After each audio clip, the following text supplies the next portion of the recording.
Hello friends, let's fab में मैं इमरान आपका स्वागत करता हूं। आज की इस वीडियो में हम बेसिक्स सीखने वाले हैं फैब्रिकेशन वेट कैलकुलेशंस के लिए।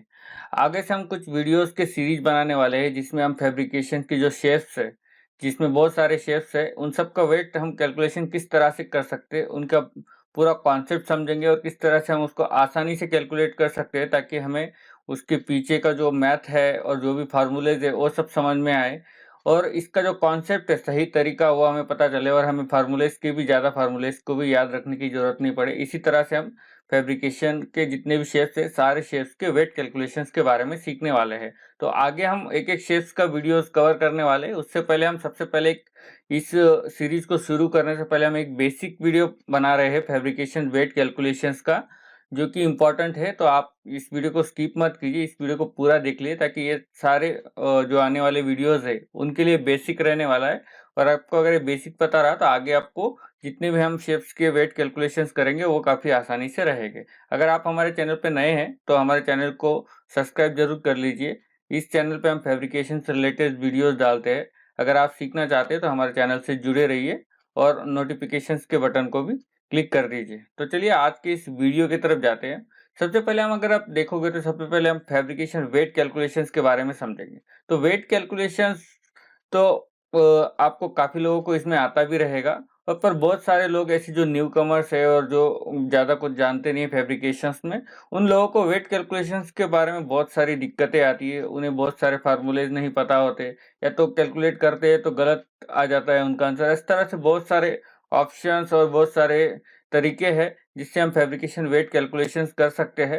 पर न्यूकमर्स और जितने भी लोग हैं, जो ऐसे लोग जिनको फैब्रिकेशन वेट कैलकुलेशंस नहीं आता, उनके लिए हम बेसिकली ये वीडियोस जो फैब्रिकेशंस वेट कैलकुलेशंस की जितने भी वीडियोस लाने वाले हैं, उन्हीं के लिए है। अगर आपको आता है तो आप अगर आप फंडामेंटली उसका बेसिक कॉन्सेप्ट समझना चाहते हैं तो आप देख सकते हैं। अगर आपको ऑलरेडी आता है तो आप नहीं भी देखोगे या तो आप कुछ और देखोगे तो भी चलेगा। अगर आपको नहीं आता है तो आपके लिए ये हमारे वीडियोस है, आने वाले कुछ वीडियोस हम इसी से रिलेटेड अब पोस्ट करने वाले हैं। तो सबसे पहले आगे बढ़ने से पहले हम समझ लेते हैं फैब्रिकेशन वेट कैलकुलेशंस के बारे में। अब वेट कैलकुलेशंस हर तरीका से एक ही तरीके से होता है, पर पर्पज अलग-अलग होता है। अब हम इस जो हमारा चैनल बेसिकली फैब्रिकेशन से बेस है, इसलिए हम जो वेट कैलकुलेशंस के बारे में बात करने वाले हो फैब्रिकेशन पॉइंट ऑफ व्यू से ही करने वाले हैं। आप इसका इस्तेमाल कुछ और फील्ड के लिए भी कर सकते हैं, पर हम जो इस वीडियोज़ में जितने भी हम वीडियोज़ लाने वाले हैं, इसमें हम फैब्रिकेशन पॉइंट ऑफ व्यू से वेट कैलकुलेशन सीखने वाले हैं और उसी तरह से हम आगे बढ़ेंगे। तो फैब्रिकेशन वेट कैलकुलेशन का सबसे बेसिक है, हमें पता चले कि भाई वेट कैलकुलेशन का फार्मूला क्या होता है। तो सबसे बेसिक इसका फार्मूला है वेट। अगर हम किसी भी चीज़ का कैलकुलेट करते हैं, तो हमें वेट कैलकुलेशंस के लिए एक फार्मूला आता है वॉल्यूम इनटू डेंसिटी। यानी किसी भी चीज़ को हम अगर वेट कैलकुलेट करना है, तो बस वेट का फार्मूला एक ही है जो स्टैंडर्ड है। यानी कि हमें उस मटेरियल का वॉल्यूम निकालना होगा और उसको उसकी डेंसिटी से मल्टीप्लाई कर देंगे तो हमें एक वेट मिल जाएगा। तो अब यहाँ पे जो वेट है, इसमें 2 इम्पोर्टेंट पैरामीटर, एक वॉल्यूम और डेंसिटी। तो हम दोनों चीज़ों को एक बेसिक हम जिसको बोलेंगे, दोनों चीज़ों को पहले समझ लेंगे, वॉल्यूम क्या होता है और डेंसिटी क्या होता है। अगर आप वॉल्यूम और डेंसिटी का वेट कैलकुलेशन का सिंपल फार्मूला यही है, वॉल्यूम इनटू डेंसिटी। अब यही है, आपको एक बेसिक सबसे बेसिक फार्मूला यही है। आपको जस्ट इतना याद रखना है कि जब भी हम किसी चीज़ का वेट कैलकुलेट करेंगे तो हमें उसका वॉल्यूम निकालना है और उस वॉल्यूम को उसकी डेंसिटी से मल्टीप्लाई कर देंगे तो हमें इसका वेट मिल जाएगा। तो अभी हम इसका जस्ट वॉल्यूम के बारे में थोड़ा समझ लेते हैं, जो वॉल्यूम हमारा टर्म है दूसरा, तो वॉल्यूम समझ लेते हैं। तो अब वॉल्यूम निकालने के लिए अगर आप देखोगे तो वॉल्यूम क्या है, हर एक शेप का वॉल्यूम अलग-अलग होता है। तो पर वॉल्यूम का भी एक बेसिक अगर आप फार्मूला देखोगे तो इसका फार्मूला होता है एरिया इंटू लेंथ, हम जिसको बोल सकते हैं, या तो एरिया इंटू थिकनेस जिसको बोल सकते हैं, या तो पर वॉल्यूम का यही बेसिक फार्मूला एरिया इंटू उसका लेंथ। यानी कि जो हमारा शेप है उसका हमें पूरा वॉल्यूम हमें निकाल लेना है, जिसको हम घनफल भी बोल सकते हैं। इस तरह से हमें एरिया इंटू लेंथ अगर हम किसी भी चीज़ का करोगे तो हमें वॉल्यूम यहाँ पे मिल जाएगा। अगर आप देखोगे तो अगर आप इस तरह का स्क्वायर बार है आपका, समझ लो, मैं जस्ट एग्जांपल के लिए बता रहा हूँ, ठीक है? तो इसका वॉल्यूम क्या रहेगा, यानी ये पूरा जो इसने कवर किया हुआ है इस एरिया का अब यहाँ पर अगर देखोगे तो इसमें वॉल्यूम इसका क्या रहेगा, ये जो एरिया है स्क्वायर का, ये अगर आप देखोगे और इसका ये लेंथ, इनका मल्टीप्लिकेशन यानी इनका गुना करेंगे तो हमें एक वॉल्यूम मिल जाएगा। अगर मैं इस एग्जांपल से आपको समझाऊँ, तो अभी तो मैं आपको बाकी फार्मूले से मैंने बताया नहीं है, पर जस्ट मैं आपको इसको समझा दे रहा हूँ। अगर ये देखोगे तो ये शेप्स अगर सामने से हम देखेंगे तो इसका एरिया रहेगा इसका, इसकी जो लेंथ, तो इधर ये लेंथ है। अब मैं इसको विड्थ दे देता हूँ इसकी चौड़ाई को, और इसको हाइट दे देता हूँ ताकि आपको थोड़ा-सा समझ में आ जाए। ठीक है, अगर आप इस सेक्शन का एरिया हम अगर देखेंगे तो इसका एरिया हो जाएगा विड्थ इंटू हाइट। ओके, ये हो जाएगा इसका एरिया इतने पार्ट का। अब यहाँ से ये इसी तरह से आगे तक गया है, तो इसका लेंथ हम जब इसको मल्टीप्लाई कर देंगे तो ये हो जाएगा इसका वॉल्यूम।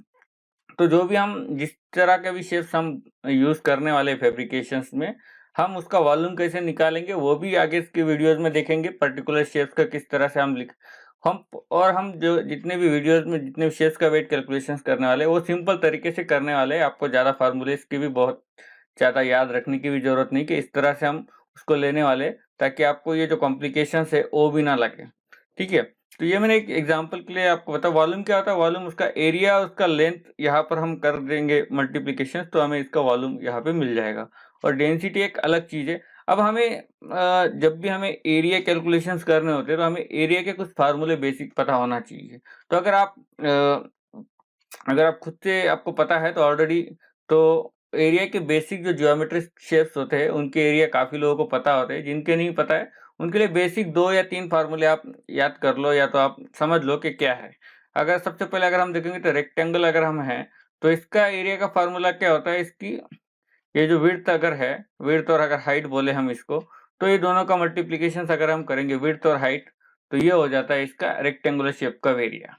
और अगर राउंड शेप है, तो राउंड शेप में क्या होता है? राउंड शेप में इसका एरिया यानी कि ये जो राउंड है, इसका एरिया यानी ये जो सेक्शंस है, इसका एरिया इसने कितनी जगह कवर किए, इसका एरिया कैलकुलेशन का फार्मूला अब 2 है। एक तो है पाई और इसका रेडियस का स्क्वायर, यानी कि क्या, ये जो सर्कल बना है, ये सर्कल का कुछ यहाँ से रेडियस से बना रहेगा। ठीक है? तो इसको हम, अगर आपको रेडियस के फार्मूले में जानना है तो इस तरह से रहेगा। अगर आपको रेडियस नहीं डायरेक्ट डायमीटर पता है तो आपको जस्ट थोड़ा-सा चेंज हो जाएगा, पाई डिवाइडेड बाय 4 इंटू डायमीटर का स्क्वायर कर देंगे तो ये यहाँ पे इसका एरिया का फार्मूला हो जाएगा। वही अगर इसका हॉलो है, तो ये अगर इस तरह का है आपका शेप, तो ये यहाँ पे इसका फार्मूला थोड़ा-सा और मॉडिफाई क्या हो जाएगा, पाई बाय 4 इंटू अब ये पहले का जो डायमीटर है, ये डायमीटर अगर मैं इसको D1 मानूँ और इसका डायमीटर D2 बोलूँ, तो ये फार्मूला जस्ट इस तरह से चेंज हो जाएगा, D2 square minus D1 square minus D2 square. तो इस तरह से ये इसका एरिया का फार्मूला हो जाएगा। तो बेसिक जो हम बहुत सारे जो फैब्रिकेशन के शेप्स है, वो रेक्टेंगुलर शेप्स में ज़्यादातर कन्वर्ट करके हम यूज़ करेंगे, और कुछ शेप्स है जिनको हम राउंड में यूज़ करेंगे। अब राउंड में हम और एक चीज़ यहाँ पर जब आगे हम यूज़ करेंगे तो और एक चीज़ यूज़ कर सकते हैं। अगर हमें ये राउंड है और इस अब यहाँ पे मैं अच्छे से ड्रॉ नहीं कर पा रहा हूँ। ये राउंड है, तो इसका अगर हमें ये राउंडनेस जानना है, यानी कि इसको हम बोलते हैं सरकम्फ्रेंस, यानी कि राउंड वाली लेंथ अगर हमें कैलकुलेट करने है, तो ये जस्ट कैलकुलेट करने हम क्या करते हैं, पाई इंटू इसका डायमीटर से मल्टीप्लाई कर देते हैं। यानी कि जो डायमीटर है, तो हमें ये जो पूरी लेंथ है, ये पूरा जो रेड ब्लैक कलर की जो लाइन है, इस ब्लैक कलर की लाइन निकालने के लिए हमें पाई इंटू डी करना है। और एक बेसिक शेप्स है जो जिसको हम ट्रायंगल बोल सकते हैं। इस तरह से आप ले सकते हैं। जस्ट मैं राइट एंगल ट्रायंगल यहाँ पे ड्रॉ कर देता हूँ। इस तरह से ट्रायंगल है, और इसका अगर आप एरिया बोलोगे तो 1/2 इंटू इसका विड्थ और हाइट, यानी कि ये हाइट है और ये विड्थ है, तो इसका 1/2 इंटू एरिया इंटू विड्थ और हाइट कर दोगे तो ये इसका ट्रायंगल शेप्स का एरिया है। तो मैक्सिमम अगर हम अब जब भी जितने भी वेट कैलकुलेशंस करेंगे, तो इसमें हम नॉर्मली सारे शेप्स को भी, जितने भी शेप्स आते हैं उनको कोशिश करेंगे कि ये 3 सिंपल शेप्स में कन्वर्ट करें, और उसके बाद उसका वेट हम निकालने की कोशिश करेंगे। तो आपको जब भी बेसिक आपको ये 3 शेप के याद रख कर लेना है।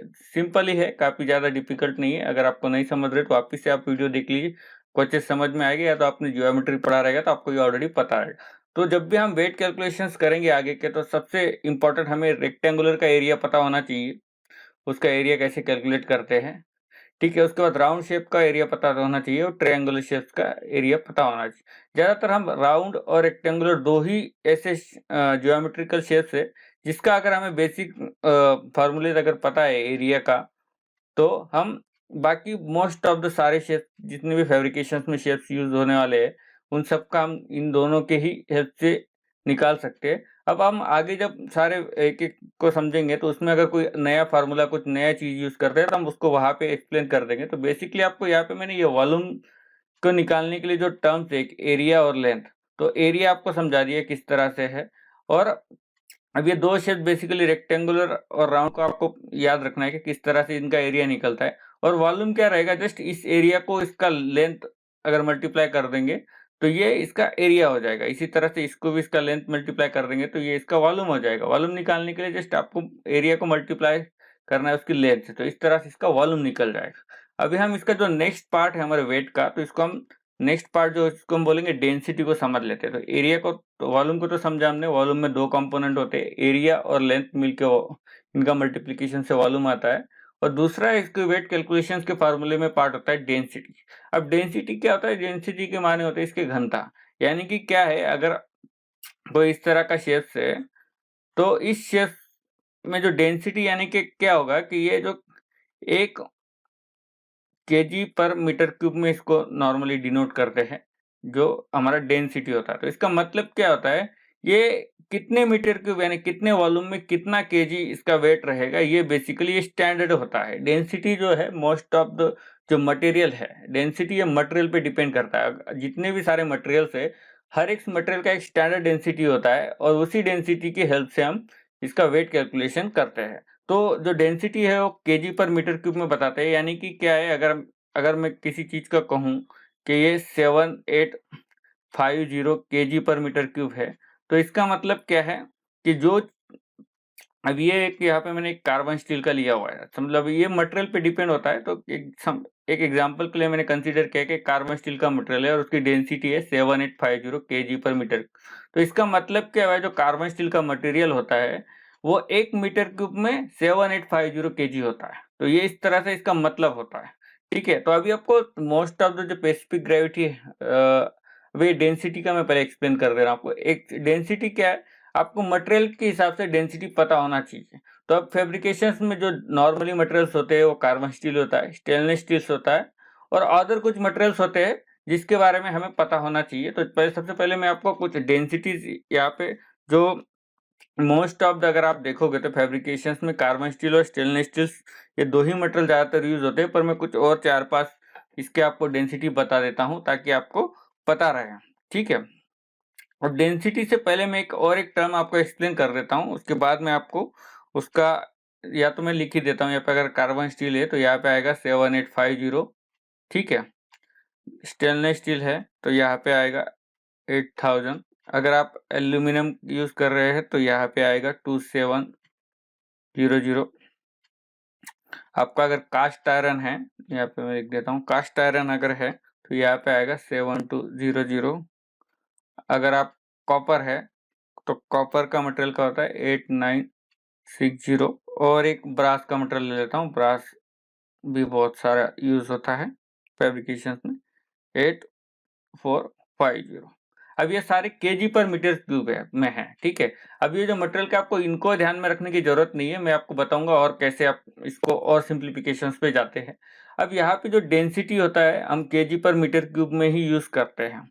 ठीक है, पर हम इसको एक स्लाइट मॉडिफिकेशंस भी जिसको हम बोला जाता है कि हम क्या करते हैं, कुछ स्पेसिफिक ग्रेविटी में इसको लेते हैं। डेंसिटी की बजाय अगर हम स्पेसिफिक ग्रेविटी में इसको कन्वर्ट करें तो ये हम इसको ले सकते हैं।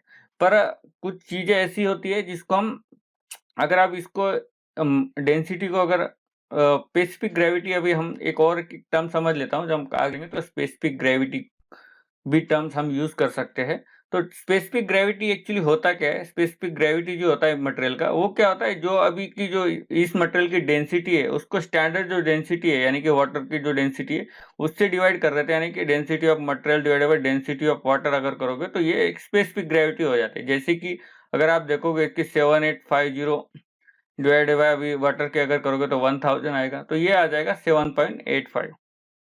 ठीक है, तो मोस्ट ऑफ द केस में अभी हम जो भी आगे फार्मूलेज में यूज करेंगे तो ये इस तरह की स्पेसिफिक ग्रेविटी यूज करेंगे। तो अगर हम कार्बन स्टील यूज कर रहे हैं तो हम इसके लिए हम यूज करेंगे 7.85। ठीक है, अगर हम स्टेनलेस स्टील की यूज़ करें तो ये 8 यूज़ करेंगे, एल्यूमीनियम कर रहे तो 2.7, यानी कि हम हर एक को 1000 से डिवाइड कर दे रहे हैं। ओके, इसकी है 7.2 और कॉपर की है 8.96 और ये ब्रास की 8.45। तो हम जो भी आगे टर्म्स लेने वाले हैं डेंसिटीज के, वो हम इस फॉर्म में यूज करने वाले हैं, ठीक है। और इसका एक सिंपल अगर आपको मैं बात बताऊं तो जैसे 7850 की जगह पे हम 7.85 क्यों लेने वाले हैं, क्योंकि क्या है, जब भी हम फार्मूला, जैसे कि ये भी वेट का फार्मूला है, ठीक है, तब डेंसिटी में क्या है, अब जब भी किसी फार्मूलेज में हम वैल्यूज डालते हैं तो इसका मतलब अब ये हमें कैलकुलेट करना है केजी में। तो जस्ट मैं इसको आपको थोड़ा सा और एक्सप्लेन कर देता हूँ। अगर आप यहाँ पे देखोगे वेट इज इक्वल टू होता है volume into density. Okay, density में रो से दिखा रहा हूँ। अब वेट क्या निकालना है, हमें केजी में निकालना है। ओके, तो इस केजी में कैसे आएगा, वॉल्यूम का अगर आप देखोगे तो इसका यूनिट होता है मीटर क्यूब, ठीक है, और डेंसिटी का होता है केजी पर मीटर क्यूब। यानी क्या होता है, जब मीटर क्यूब कैंसिल हो जाएगा तो तब हमें वेट केजी में मिलेगा। तो जब भी हम वेट कैलकुलेशंस करते हैं तो हमें इसका यूनिट्स के ध्यान में रखना पड़ता है कि ऐसा नहीं हो कि हम कुछ अलग यूनिट्स में ले रहे हो। तो इसलिए हमारा मोस्ट ऑफ द जो नए लोग हैं वो यहाँ पे भी गलती कर रहे थे कि यूनिट्स डालने में गलती कर देते हैं। यानी कि क्या करते हैं, अगर हम एमएम में यूज करते हैं, अगर आप देखोगे मेट्रिक सिस्टम में, तो मोस्ट ऑफ द हम जो फैब्रिकेशन में यूज करते हैं तो मोस्ट ऑफ द हमारे डायमेंशन एमएम में होते हैं, ठीक है। अगर हम फार्मूले की यूनिट्स के हिसाब से देखोगे तो डेंसिटी तो केजी पर मीटर क्यूब में होती है, ठीक है। तो अगर हम यहाँ पे एमएम में डायरेक्ट वैल्यू डाल देंगे तो ये केस में क्या हो जाएगा कि आपका आंसर कुछ गलत आएगा, यानी कुछ बहुत ही बड़ा सारा आ जाएगा और आप सोचोगे कि यार मैं जो निकाल रहा हूँ गलत कैसे आ रहा है। तो इसीलिए यूनिट्स का भी ध्यान रखना है, जब भी आप वेट कैलकुलेशन करने हैं तो हम इसके यूनिट्स के भी ध्यान रखेंगे ताकि हम थोड़ा सा आसान हो जाए, ठीक है। तो अभी हम इसको भी समझ लेते हैं। अभी हम क्या करेंगे, कुछ चीजें हम सिंप्लीफिकेशंस के, अगर मैं जस्ट आपको एक प्लेट का एग्जांपल यहाँ पे समझा देता हूँ। जैसे कि अगर समझ लो एक प्लेट है, ठीक है, इसकी लेंथ और विड्थ कुछ है, एक कंसिडर कर रहे हैं 300 mm और ये 200 mm है, ठीक है, 300/200 है और इसका थिकनेस में मान लेता हूँ 5 mm है, ठीक है। मैं अब इसको कैलकुलेशंस करके आपको नहीं बता रहा हूँ, जस्ट मैं आपको समझा रहा हूँ किस तरह से इसको यूज करना है। और कार्बन स्टील का अगर मैं कंसीडर किया तो अब अगर हमें वेट कैलकुलेशन करना रहेगा तो हम जस्ट क्या करेंगे, अभी रेक्टेंगुलर शेप है, ठीक है, प्लेट यानी कि रेक्टेंगुलर शेप, तो हम इसका एरिया कैसे निकाल लेंगे। अब यहाँ पे देखो ये जो चीजें है हमें एमएम में है, पर हमें जो एरिया है वो एरिया हमारा है, अब एरिया इंटू लेंथ वॉल्यूम होता है, एरिया जो होता है वो मीटर स्क्वायर होता है और ये होता है मीटर में, इसीलिए ये दोनों का मिलकर हो जाता है मीटर क्यूब, जो वॉल्यूम रहता है हमारा मीटर क्यूब में। अगर आप देखोगे तो ये मीटर में करना पड़ेगा हमें, ये मीटर में करना पड़ेगा, तो हमें क्या करना पड़ेगा, 300 के डिवाइड 1000 करना पड़ेगा, ठीक है, इंटू अगर हम देखोगे तो 200 के डिवाइड 1000 करना पड़ेगा। यानी क्या करना पड़ेगा, हमें 300 को मीटर में पहले कन्वर्ट करना पड़ेगा, यानी कि ये हो जाएगा 0.3 और ये हो जाएगा 0.2। तो अगर आप यहाँ पे देखोगे और लेंथ अभी इसका, अब इस केस में क्या है, लेंथ यानी कि इस साइड में जो है ये जो इसकी लंबाई इधर जा रही है, तो ये बेसिकली इसका थिकनेस ही इसकी लेंथ रहने वाली है। तो लेंथ जो है हम, अब हम यहाँ पे अगर हम स्टैंडर्ड फार्मूले के हिसाब से जाए तो हमें यहाँ पे लेंथ भी इसका मीटर में डालना पड़ेगा। अब ये 5 को हम अगर मीटर से कन्वर्ट करेंगे तो इसको 1000 से डिवाइड करेंगे तो 0.005 इस तरह से आएगा और उसके बाद हमें डेंसिटी 7850 इस तरह से अगर हम करेंगे तब हमें आंसर सही से आने वाला है, ठीक है। तो हम इसको जो स्लाइड्स थोड़ा सा मॉडिफिकेशन ऐसा करते हैं, जो हम स्पेसिफिक ग्रेविटी के जो हम 7.85 ले रहे हैं तो वो क्यों लेने वाले हैं, देखो वो उसके पीछे का बेसिक हमारा ये है कि हम जब भी किसी चीज़ों को लेंगे तो ये तो हम मीटर में ही लेंगे, पर हम क्या करने वाले, जो ये जो है थिकनेस काफ़ी छोटा होता है, तो ये इतना पॉइंट्स में लेने के बजाय हम क्या करेंगे, इसका जो इसको 5 इसको एमएम में ही रखेंगे 5, और इसका जो यानी कि अगर ये इसका इनिशियल फॉर्म देखें तो इस तरह से रहा होता, ठीक है, 7850 इस तरह से ये कुछ रहा होता। अब हम क्या करेंगे, ये इतना इसमें जाने के बजाय हम क्या करेंगे, डायरेक्टली 7.850 ले लेंगे और इसको डायरेक्टली 5 ले लेंगे, यानी जब हम इसको आगे यूज करेंगे तो उसको समझेंगे किस तरह से करेंगे। तो बेसिकली आपको ध्यान यही रखना है कि जब भी आप वेट कैलकुलेशंस कर रहे हैं तो आप यूनिट्स का ध्यान रखें, यानी कि जो आप डायमेंशंस ले रहे हैं वो किस तरह के यूनिट्स में लेने वाले हैं वो आपको पता होना चाहिए। अगर आप यूनिट्स में गलती कर देंगे, यानी कि आप डायरेक्ट एमएम में डाल दोगे, तो आपके आंसर गलत आने की चांसेस ज्यादा है। इसीलिए आप जब भी ध्यान में रखना है, जब भी हम आगे जब डिस्कस करेंगे ही जब भी हम वेट कैलकुलेशन सीखेंगे तो उसमें यूनिट्स में कौन से यूनिट्स में क्या डालना है वो भी वहाँ पे हम ध्यान में रखेंगे, ताकि हमारे आंसर सही आए। हम उसको वेरीफाई भी करके देखेंगे कि हमारे आंसर सही आ रहे हैं या नहीं आ रहे। तो जब भी आप ये चीज़ों को यूज़ करें तो आप यूनिट्स का ज़रूर ध्यान रखें।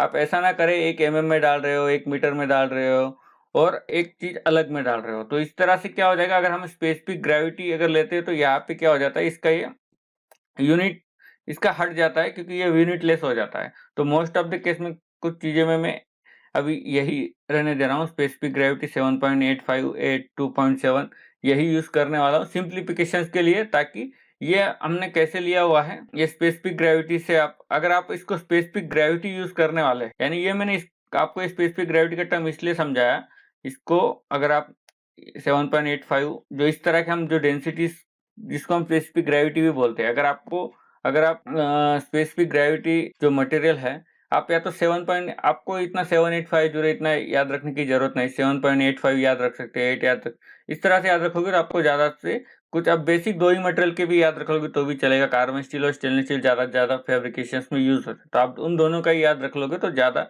आसान है। बाकी चीजों का आपको जब जरूरत रहेगी तब चाहे तो आप ढूंढ लेना और वहां से आपको मिल जाएगी। तो इस तरह से बेसिक के वेट का फॉर्मूला है, वेट होता है वॉल्यूम इंटू डेंसिटी और वॉल्यूम होता है एरिया इंटू लेंथ, और डेंसिटी हर एक मटेरियल्स के हिसाब से अलग-अलग होती है। तो कुछ बेसिक्स मटेरियल के डेंसिटी भी मैंने आपको बता दी। इस तरह से इस वीडियो में हमने बेसिक्स समझा है कि जब भी हम फैब्रिकेशन का वेट कैलकुलेशंस करने जाएंगे तो हमें पहले पता होना चाहिए कि का वेट कैलकुलेशन का फार्मूला क्या है। वेट कैलकुलेशन का फार्मूला है वॉल्यूम इंटू डेंसिटी, और जो वॉल्यूम होता है वो वॉल्यूम दो चीजों पे डिपेंड होता है, एक एरिया पे और उसका लेंथ पे। तो जब भी हम वॉल्यूम निकालेंगे तो उसका एरिया और लेंथ के कॉम्बिनेशन से वॉल्यूम निकालेंगे, और डेंसिटी उसके मटेरियल पे डिपेंड होता है। और जब जो जिस तरह का हम जो मटेरियल हम यूज कर रहे हैं उसके हिसाब से हम उसकी डेंसिटी यूज करने वाले, ठीक है। और दूसरा मैंने जो पार्ट आपको 7.850 ये किस तरह से लिया है वो भी समझा दिया, ठीक है। और दूसरी इसमें एक चीज है, जब हम एक चीजें हम जो में ले रहे हैं, यानी कि जो अभी मैंने आपको समझाया, हम कुछ चीजें मीटर में ले लेते हैं और लास्ट का जो लेंथ और जो हम इसको बोलेंगे लेंथ और थिकनेस हम जो बोल रहे हैं वो में लेने के लिए हमने उसको थोड़ा सा सिंप्लीफिकेशन वर्जन भी कर लिया, ताकि हम उसको आसानी से कैलकुलेट कर सके। तो इस तरह से इस वीडियो में इस फैब्रिकेशन वेट कैलकुलेशन का जो फार्मूला है उसके बेसिस के बारे में मैंने समझाया, और कुछ मैंने आपको कुछ स्टैंडर्ड जो दो शेप्स है, एक रेक्टेंगुलर और राउंड का, आपको इन दोनों का एरिया पता होना चाहिए किस तरह से निकालते हैं, और बाकी सारे मोस्ट ऑफ द जो फैब्रिकेशन के शेप्स है इन दोनों का ही अगर आपको एरिया पता रहा तो मोस्ट ऑफ द केसेस का आप वेट निकाल सकते हैं। और इससे अलावा कुछ रहेंगे तो जब भी हम किसी पर्टिकुलर शेप्स का वेट कैलकुलेशन करने जाएंगे तब अगर कोई नया फार्मूलाज आएंगे तो उसको भी हम एक्सप्लेन करेंगे। तो इसी तरह से इस वीडियो में हमने इसका बेसिक कवर किया वेट फार्मूलेस का, और उसमें इन्वॉल्व कौन कौन से टर्म थे उसको समझाया। तो ये वीडियो आपको अच्छा लगा होगा, उम्मीद करता हूँ आपको पसंद आया होगा। अगर आपको नहीं भी आया तो कुछ और वीडियोस में इसमें से कुछ चीजें जो क्लियर नहीं हुए तो आगे जब हम प्रैक्टिकली जब किसी एग्जाम्पल के साथ वेट कैलकुलेशन करना सीखेंगे तब आपको बाकी चीजें और आसानी से क्लियर होती जाएगी, और ये चीज़ें आपको याद भी रखने की ज़रूरत नहीं। जब कंटिन्यूअसली हम कुछ वीडियोज़ में ये फार्मूले यूज़ करते जाएँगे तो आपको अपने आप ही सारी चीज़ें याद रहेगी। तो उम्मीद करता हूँ ये वीडियो आपको पसंद आएगा। यह वीडियो अगर आपको अच्छा लगा तो आपके दोस्तों के साथ भी शेयर कीजिए। अगर और भी आपके कोई दोस्त है जो फैब्रिकेशंस में काम करते हैं, उनको फैब्रिकेशंस के बारे में सीखना है तो आप हमारे चैनल को रेफर कर सकते हो, हमारे चैनल के लिंक शेयर कर सकते हो। Thank you for watching this video. Thank you.